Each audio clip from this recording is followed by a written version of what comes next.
शादी के 2 साल बाद ही जोया के शौहर का सानिया बल्दिया टाउन में इंतकाल हो गया।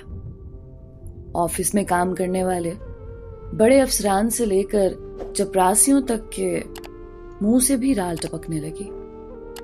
जोया का हुस्न था ही ऐसा कि होश खुर्द से बेगाना कर दे। वो हुस्न जमाल का एक बाकमाल शाहकार थी। खुमार आलूद आंखें, घनेरे खुशबू भरे केसू और मधोश कुन सरापा सबके दिलों में हर वक्त हलचल मचाए रखता था। सानेह के इब्तदाई दिनों में सभी उसका काम बांटते और सब्र की तलकीन से ढारस बंधाते रहे। ताहम थोड़े ही अरसे बाद जोया को महसूस होने लगा कि सभी हमदर्दी की आड़ में उसे अपना हमसफर बनाना चाहते हैं। साथ ही उसे ये एहसास भी शिद्दत से होने लगा कि लोग कुछ कहना चाहते थे, लेकिन किसी सबब अभी तक खामोश हैं। इन सब एहसासात को वो भी जानबूझकर दरगुजर करती रही। 1.5-2 माह के कलील अरसे बाद ही दफ्तर में काम करने वाला 45 साला क्लर्क जहीर अहमद इजहार हमदर्दी की आड़ में कहने लगा, जोया बीबी, सब कुछ किस्मत का लिखा होता है। आप किसी किस्म की फिक्र ना करें। कोई भी काम हो आप बिला झिझक मुझे कह दिया करें। बस यही कहना था या भी कुछ मजीद कहना है? जोया ने उसके चेहरे पर नजरें टिका दी।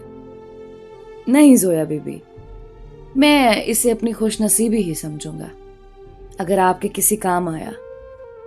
वो किसी हद तक मुतमईन नजर आ रहा था। ठीक है, जोया के कहने की देर थी कि वो ये कहकर फौरन उठ खड़ा हुआ। मैं आपके लिए अच्छी सी कॉफी ले आता हूं। जोया उसे खश्मगीन आंखों से जाते हुए देखने लगी।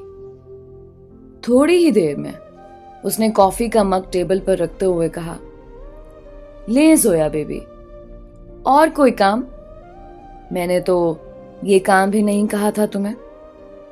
जोया धीमे अंदाज से गोया हुई।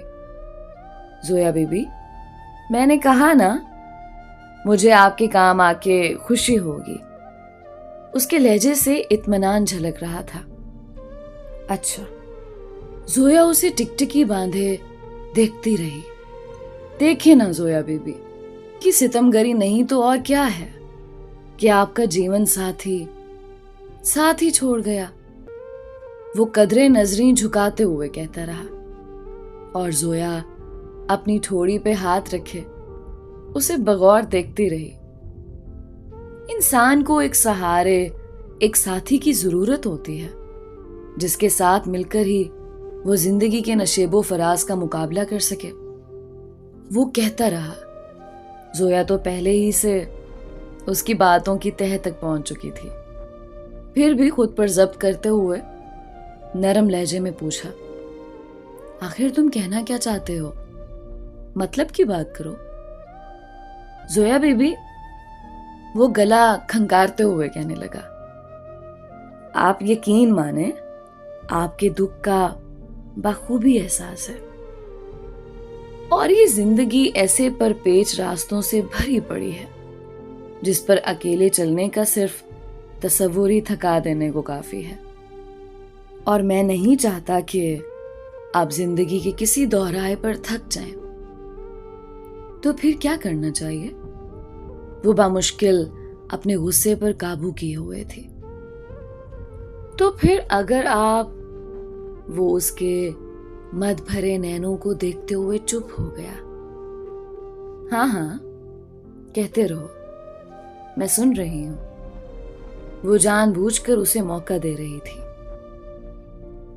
अगर आप चाहें तो इस तन्हाई और अकेलेपन के एहसास को खत्म कर सकती हैं। उसने पत्ता फेंक दिया। वो कैसे? जोया का ये तजस्सुस भरा सवाल उसके जज्बात बढ़ाने और भड़काने को काफी था। मुझसे सेटिंग करके वो अपने दिल की बात जुबान पर ले ही आया। वो कहते हुए चंद लम्हों के लिए सोच में पड़ गई। तो जहीर को लगा कि उसकी कश्ती पार लग चुकी। हसीन ख्वाब पलकों की जीनत बनने लगे।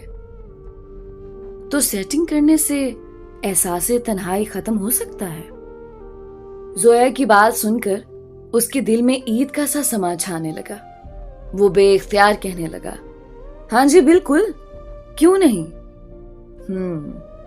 इससे पहले कि मैं तुम्हारे मशवरे पर अमल करूं, कुछ पूछ सकती हूँ? जोया ने उसकी आंखों में आंखें डालते हुए सवाल पूछा। जी हाँ, बिल्कुल पूछें, आपको पूरा पूरा हक है। वो अपने तय मुतमईन हो चुका था। मैंने सुना था कि तुम्हारी बेटी ने लव मैरिज की है। जी हाँ, आपने ठीक सुना है।